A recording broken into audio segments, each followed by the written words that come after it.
ಇನ್ನೇನು ಮಾವಿನ ಹಣ್ಣಿನ ಸೀಸನ್ ಮುಗಿತಾ ಬಂತು. ಮಾವಿನ ಹಣ್ಣು ಎಲ್ಲ ಖಾಲಿ ಆಗೋದಕ್ಕೂ ಮುಂಚೆ ಈ ಒಂದು ರೆಸಿಪಿನ ಟ್ರೈ ಮಾಡಿ ನೋಡಿ. ಈ ಕೇಕ್ ತುಂಬಾ ಸುಲಭ ಮಾಡೋದು. No egg, no oven, no maida cake.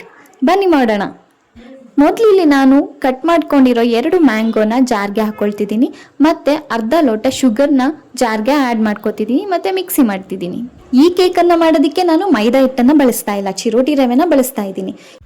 ನಾನಿಲ್ಲಿ 250 ml ಲೋಟದಲ್ಲಿ 1.5 ಲೋಟ ಚಿರೋಟಿ ರವೆನ ನಾನು ಮಿಕ್ಸಿ ಜಾರ್ಗೆ ಹಾಕ್ಕೊಂಡು ರುಬ್ಕೊಳ್ತಾ ಇದ್ದೀನಿ. ಮೈದಾ ಹಿಟ್ಟನ್ನ ಜಾಸ್ತಿ ತಿನ್ನಬಾರ್ದು ಅಂತಾರಲ್ವ, ಸೊ ಆರೋಗ್ಯಕ್ಕೆ ಒಳ್ಳೆಯದಲ್ಲ. ಹಾಗಾಗಿ ನಾವಿಲ್ಲಿ ಚಿರೋಟಿ ರವೆನ ಬಳಸ್ತಾ ಇದ್ದೀವಿ. ರುಬ್ಬಿದಾದ ನಂತರ ಒಂದು ದೊಡ್ಡ ಬಟ್ಲಿಗೆ ಇದನ್ನು ಟ್ರಾನ್ಸ್ಫರ್ ಮಾಡ್ಕೊತಿದ್ದೀನಿ.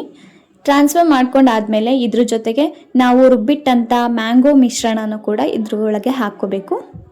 ಸಕ್ಕರೆನ ನಾನಿಲ್ಲಿ ಅರ್ಧ ಲೋಟ ತೊಗೊಂಡಿದ್ದೆ ಅಲ್ವಾ, ಸೊ ನಿಮಗೆ ರುಚಿ ಇನ್ನೂ ಜಾಸ್ತಿ ಬೇಕು, ಇನ್ನೂ ಶುಗರ್ ಆ್ಯಡ್ ಮಾಡ್ಕೋಬೇಕು ಅನಿಸಿದರೆ ನೀವು ಆ್ಯಡ್ ಮಾಡ್ಕೊಳ್ಳಿ. ಅದೇ ಬಟ್ಲಿಗೆ ಈ ಮ್ಯಾಂಗೋ ಮಿಶ್ರಣನೂ ಕೂಡ ನಾನು ಇಲ್ಲಿ ಟ್ರಾನ್ಸ್ಫರ್ ಮಾಡ್ತಾ ಇದ್ದೀನಿ. ಇವಾಗ ಕುಕ್ಕಿಂಗ್ ಆಯಿಲ್ನ ಆ್ಯಡ್ ಮಾಡ್ಕೊಳ್ಳೋಣ. ಕುಕ್ಕಿಂಗ್ ಆಯಿಲ್ನ ನಾನಿಲ್ಲಿ 5 ಟೇಬಲ್ ಸ್ಪೂನ್ ಮತ್ತು ಪ್ಲಸ್ 1 ಟೀ ಸ್ಪೂನ್ನ ತೊಗೊಂಡಿದ್ದೀನಿ.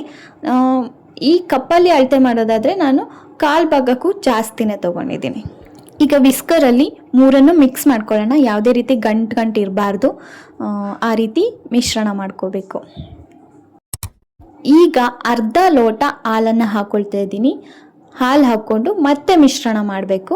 ಇದು ಮಾಡೋದು ತುಂಬಾ ಸುಲಭ ಇದೆ. ಹಾಗೆ ಹೇಗೆ ಬರುತ್ತೋ ಏನೋ ಅನ್ನೋ ಕ್ವಶನೇ ಇಟ್ಕೋಬೇಡಿ, ತುಂಬಾ ಚೆನ್ನಾಗಿ ಬರುತ್ತೆ. ಮತ್ತೆ ಮತ್ತೆ ಮಾಡ್ಕೊಂಡು ತಿಂತೀರಾ, ಅಷ್ಟು ಚೆನ್ನಾಗಿ ಬರುತ್ತೆ. ಕಲಸಾದ್ಮೇಲೆ ಒಂದು ಅರ್ಧ ಗಂಟೆ ಇದನ್ನು ಹಾಗೆ ಬಿಡಬೇಕು.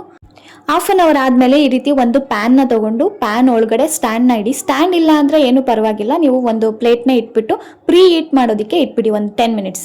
ನೋಡಿ, ಇವಾಗ ಹಾಫ್ ಆನ್ ಅವರ್ ಆಗಿದೆ. ಈಗ ಬ್ಯಾಟರ್ ಈಗಿದೆ.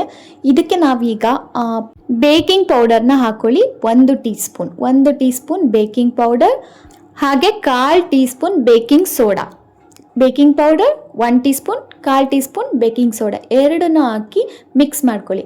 ಹಾಗೆ 1/4 ಲೋಟ ಹಾಲು, 1/4 ಲೋಟ ಹಾಕ್ಕೋಬೇಕು. ಮುಂಚೆ ಅರ್ಧ ಲೋಟ ಹಾಕ್ಕೊಂಡಿದ್ವಲ್ವ, ಇವಾಗ 1/4 ಲೋಟ ಹಾಕ್ಕೊಂಡು ಮಿಕ್ಸ್ ಮಾಡಿ. ಬ್ಯಾಟರ್ ನೋಡಿ ಈ ರೀತಿ ಇರಬೇಕು.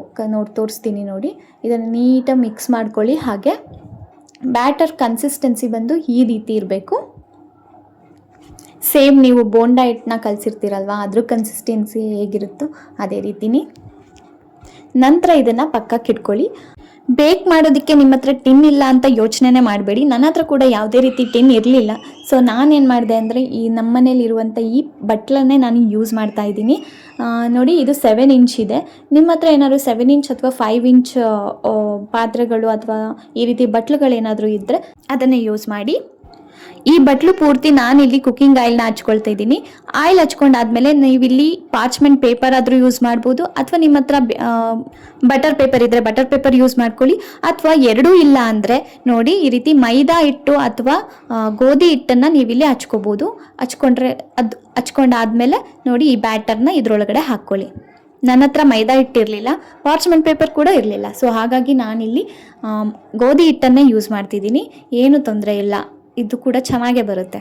ನಾನಿಲ್ಲಿ ಮುಂಚೆನೇ ಡ್ರೈ ಫ್ರೂಟ್ಸ್ನ ಚಾಪ್ ಮಾಡಿ ಇಟ್ಕೊಂಡಿದ್ದೆ.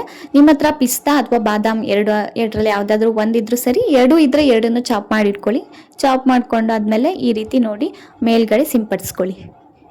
ಇದು ಆಪ್ಷನಲ್, ಬೇಕೇ ಬೇಕಂತೇನಿಲ್ಲ. ಕೇಕ್ ಕೂಡ ನೋಡೋದಕ್ಕೆ ತುಂಬ ಚೆನ್ನಾಗಿ ಕಾಣಿಸುತ್ತೆ, ಮತ್ತು ಹಾಗೆ ಇದ್ರ ಟೇಸ್ಟ್ ಕೂಡ ಇನ್ನೂ ಹೆಚ್ಚಾಗುತ್ತೆ ಅನ್ನೋದಕ್ಕೆ ಕಾರಣ ಅಷ್ಟೇ ಹಾಕಿದ್ದೀನಿ.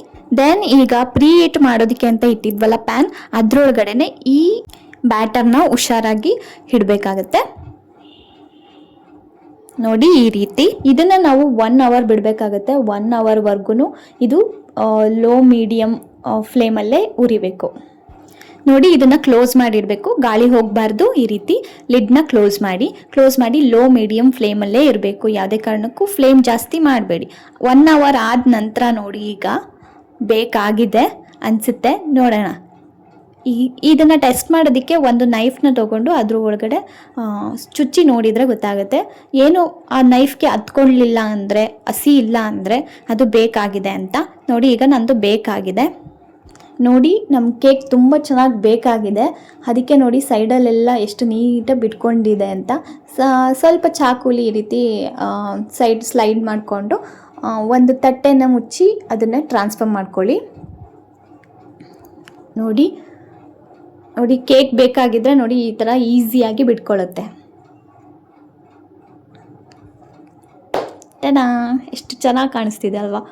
ವಾಸನೆನೂ ಅಷ್ಟೇ ಘಮ ಅಂತಿತ್ತು. ಬೇಕ್ರಿಲಿ ಯಾವ ರೀತಿ ಸ್ಮೆಲ್ ಬರುತ್ತಲ್ಲ, ಬೇಕಾಗ್ತಿರೋ ಸ್ಮೆಲ್ ಅದೇ ರೀತಿ ಒಂದು ರೀತಿ ಫ್ರೆಶ್ ಬ್ರೆಡ್ ಸ್ಮೆಲ್ ಬರ್ತಾ ಇತ್ತು. ತುಂಬ ಚೆನ್ನಾಗಿತ್ತು. ಕಟ್ ಮಾಡ್ತಿದ್ದೀನಿ ನೋಡಿ. ನಾನು ಕಟ್ ಮಾಡ್ಬೇಕಾದ್ರೆ ಇನ್ನೂ ಬಿಸಿನೇ ಇತ್ತು, ಹೊಗೆ ಬರ್ತಾ ಇತ್ತು ನೋಡಿ. ನಾವು ಸೂಜಿ ರವೆ ಯೂಸ್ ಮಾಡಿರೋದ್ರಿಂದ ನೀವು ಯಾವುದೇ ರೀತಿ ಯೋಚನೆ ಇಲ್ಲದೇ ತಿನ್ಬೋದು, ಯಾಕಂದರೆ ಇದರಲ್ಲಿ ಮೈದಾ ಇಲ್ಲ. ನೋಡಿ, ಕೇಕ್ ಕೂಡ ಫ್ಲಫಿಯಾಗಿ ಬಂದಿದೆ. ಎಷ್ಟು ಸ್ಪಾಂಜಿಯಾಗಿ ಅನಿಸ್ತಿದೆ ಅಂದರೆ ತಿನ್ನೋದಕ್ಕೂ ಅಷ್ಟೇ ತುಂಬಾ ರುಚಿಯಾಗಿತ್ತು. ಮ್ಯಾಂಗೋ ಸೀಸನ್ ಮುಗಿಯೋಕ್ಕೂ ಮುಂಚೆನೇ ಇದನ್ನು ಟ್ರೈ ಮಾಡಿ ನೋಡಿ. ಇದೇ ರೀತಿ ನನ್ನ ಮತ್ತಷ್ಟು ವಿಡಿಯೋಗಳಿಗಾಗಿ ನನ್ನ ಚಾನಲ್ನ ಸಬ್ಸ್ಕ್ರೈಬ್ ಮಾಡಿ. Thank you so much.